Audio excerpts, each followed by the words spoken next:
Hello everyone! Looking po ako ng sure buyer ng itik na RTL. Ito po yung alaga natin na pinalaki. Turning 6 months ang ating alaga itong coming March 25, 2026.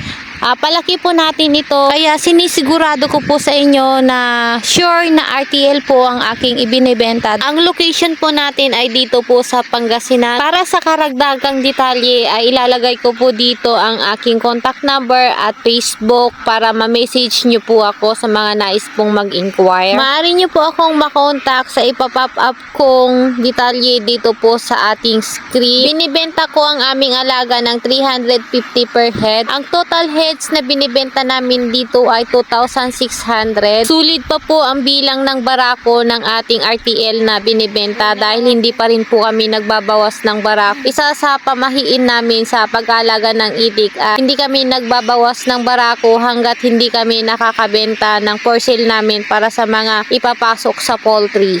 Itong video inyong napapanood ngayon ay kuha ko ng March 10, 2026. Bali updated po na video ang ating in-upload para makita nyo po yung aura ng ating mga alagang itik. At maaari nyo rin po silang makita in actual. Kontakin lang po ninyo ako para makuha po ninyo yung kompletong detalye ng address kung saan po tayo located. 6 months po ito sa March 25, 2026. Binibenta ko po ito ng 350 per head.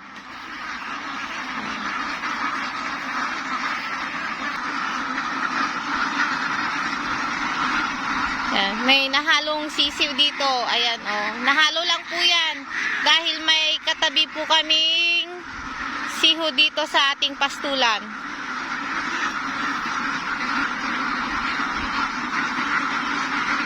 Ayan, magaganda na po tong alaga nating itik. Kung ano po ito yung edad niya pag nabili nyo sa amin dahil 6 months na po ito sa March 25. March 25, 2026 po ang 6 months nito. Ito yung itik na maganda paitlugin sa poultry dahil nagputol po yung kanilang pakpak, oh. Naglagas.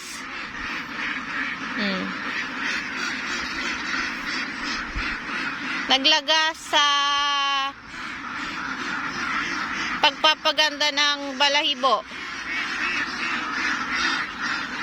bago mangitlog. Kaya matibay-tibay po ito sa